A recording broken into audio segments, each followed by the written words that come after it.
अस्सलाम वालेकुम, कैसे हैं आप सब। मैं हूं जहांज़ेब पाकिस्तानी। मैं सोच रहा था कि जितनी महंगाई इस मुल्क में हो गई है, कोई चीफ जस्टिस साहब या कोई और अदलिया से कोई अज खुद नोटिस नहीं ले रहा। ये अवाम का हाल हो चुका है कि पेट्रोल महंगा, चीनी भी महंगी और ऑयल भी महंगा, फिर भी अदलिया खामोश क्यों? अपोजिशन तो बोलती है लेकिन अदालतें खामोश क्यों? वो जो किसी के ऊंचा खांसने पर भी अज खुद नोटिस ले लेते हैं, वो इस महंगाई पर अज खुद नोटिस क्यों नहीं ले रहे?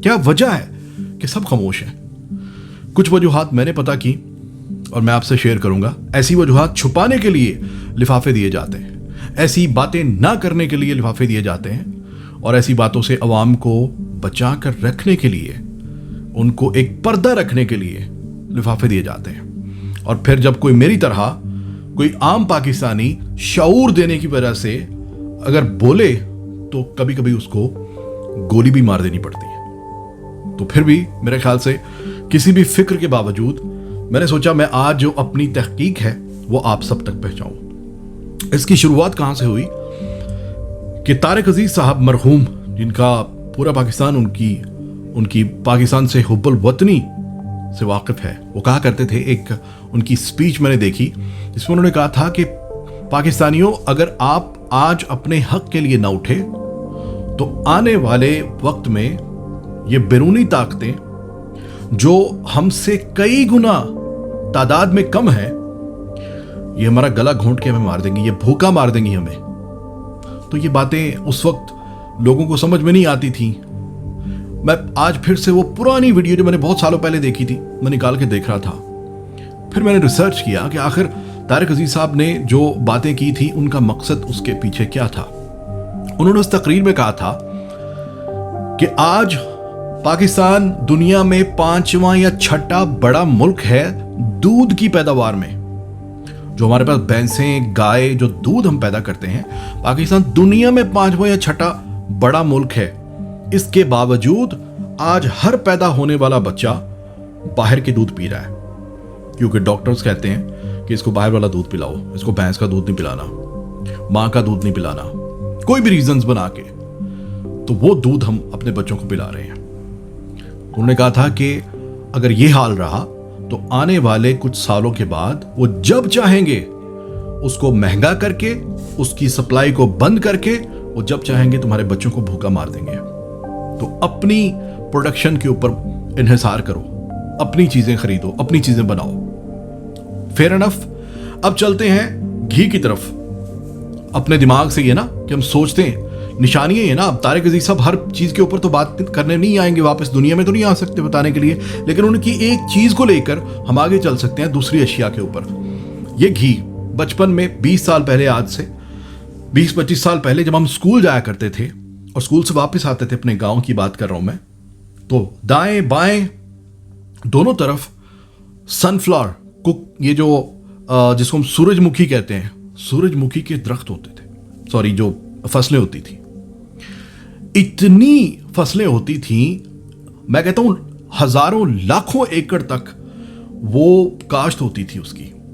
उसके फायदे देखो यार, लाखों एकड़ तक अपनी प्रोडक्शन थी, अपना घी था, अपना ऑयल था। हमारे किसान बड़ी मेहनत करके उसको काश्त करते, उसको उस पैदावार को बनाते, और उसके बाद मिलों को, जो ऑयल की, घी की कंपनियां हैं, उनको बेच देते, और वो उससे अपना घी बनाते, जो डालडा हो गया या जो भी दूसरे घी होते थे वो तैयार होते थे, हबीब हो गया। पता नहीं कहां से ये इनको, इनके दिमाग में किसी ने कचरा भरा कि बाहर से तुम घी मंगाओ, बाहर से तुम ऑयल मंगाओ, तुम्हें सस्ता पड़ेगा। पाकिस्तान से लेके इतना ज्यादा काम करके तो तुम ये बना रहे हो, तो तुम बाहर से मंगाओ, उसमें तुम्हें ज्यादा फायदा है। तो हमारे ताजरों ने, हमारे मिल ओनर्स ने आहिस्ता आहिस्ता इस चीज को खरीदना छोड़ दिया किसान से। किसान ने काश्त करना छोड़ दी। हमने जनाब वो फलां ब्रांड, फलां ब्रांड, फलां ब्रांड, फलां ब्रांड, फलां ब्रांड, फलां आ रहा है जनाब, वो जनाब ये बड़ा जबरदस्त है, इसमें कोलेस्ट्रॉल बहुत कम है, इसमें बहुत कम है, इसमें बड़ा कम है। हमने बेड़ा गर्क कर दिया। आज मेरे पाकिस्तान में वो लाखों एकड़ तो छोड़ो, कहीं कहीं पर किसी जगह, किसी एक सूबे के किसी एक शहर में आपको थोड़ा सा सूरजमुखी का वो काश्त मिलेगी। बाकी सारा ऑयल हमारा बाहर से आ रहा है, बाकी सारा घी हमारा बाहर से आ रहा है। तो बेड़ा गर्क कर दिया गया भाई, मेरे मुल्क के इस एक प्रोडक्ट का बेड़ा गर्क कर दिया गया। मेरे किसानों ने वो बेचना छोड़ दिया, मेरे किसानों ने उसकी काश्त करना छोड़ दी, क्योंकि कोई खरीदता नहीं था।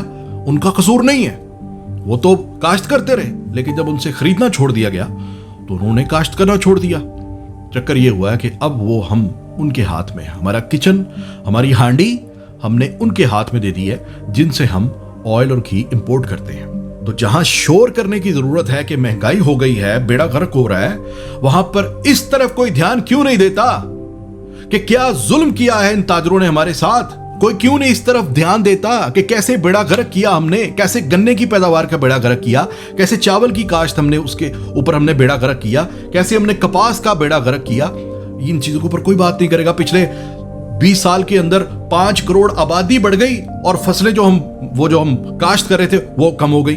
हर चीज बाहर से आ रही है, हर चीज हम इंपोर्ट कर रहे हैं। क्या क्या क्या कहें? लेकिन हमारे पास एक हल है भाई, अवाम के पास सिर्फ एक हल है।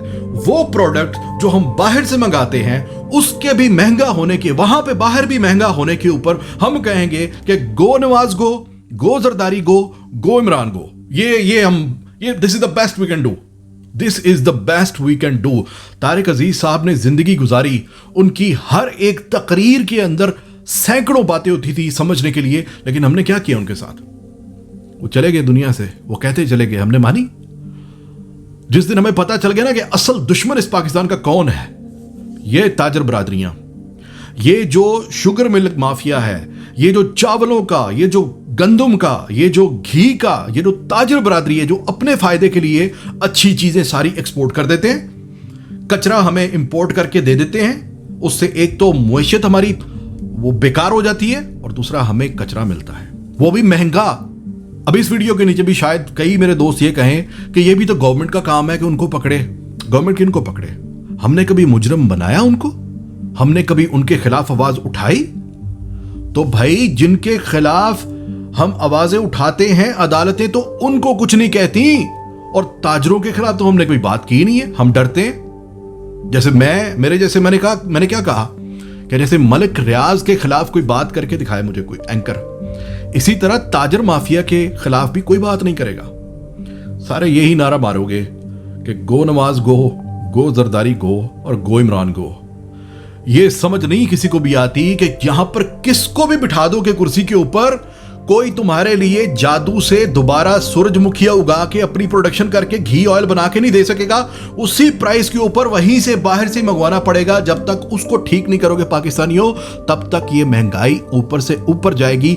ये अगर आज वो ममालिक जहां से हम चीनी और ये जो चीजें मंगवा रहे हैं, घी मंगवा रहे हैं, ये जब या पेट्रोल मंगवा रहे हैं, ये अगर 500 रुपए लीटर भी कर देंगे तो भाई हमें खरीदना है, हम मजबूर हो चुके हैं। किसान भाइयों से कहूंगा कि आप भी थोड़ी सी हरकत करें। अब ये हुकूमत कह रही है कि जनाब हम किसानों के साथ ताउन करने को तैयार हैं, तो आप दें इनको आइडिया, इनको बोले कि हम सूरजमुखी उगाते हैं फिर से, इनको बोले कि हम आपको ये प्रोडक्ट देते हैं, आप बनाएं अपना घी, अपना ऑयल, ताकि हम इस इन्फ्लेशन से कम ये चंद आइटम्स के हिसाब से तो हम सरवाइव करने के काबिल हों। तो ये बातें अब भी जिसको समझ आएंगी वो प्लीज इसको शेयर कीजिएगा। आई डोंट नो, मुझे अक्सर दोस्त कहते हैं यार तुम सिविक्स पे बात किया करो, तुम इन चीजों के ऊपर बात किया। मैं कहता हूं यार मैं किन से बात करूं? उन चंद 100 लोगों से सिर्फ बात करूं तो वो तो मेरे साथ वैसे ही इनबॉक्स में आते रहते हैं। आम बंदों से वो बात करते, वो कहता है तू तो है ही यूथिया, तू तो है ही पटवारी, तू तो है ही जियाला। ये फिर भी मैंने कोशिश की है, ये पहली वीडियो है इसके ऊपर कि जिसमें मैंने आपको एक छोटी सी चीज दिखाना चाहिए कि किसी हुकूमत का वो कसूर नहीं है जो इससे पहले वाले लोग आपके लिए कर गए हैं ना। उनको बद्दुआएं हैं, इस कौम की बद्दुआएं हैं। आप बेशक अब जिसको मर्जी बद्दुआएं दे लें, मुझे भी दे लें, लेकिन अल्लाह पाक जानता है कि किसने जुल्म किया है, किसने अपने जरा से जाती मुफाद के लिए, थोड़े से फायदे के लिए इस कौम को मजबूर किया है कि आज वो उन ताकतों के आगे कटोरा लेके खड़े हैं कि भाई हमें सस्ती दे दो, और वो कह रहे हैं नहीं, तुम्हारी सजा है कि तुमने अपना नहीं उगाया, दुनिया का 5वां बड़ा मुल्क आबादी के हिसाब से फकीर। अपना ख्याल रखिएगा। अल्लाह हाफिज।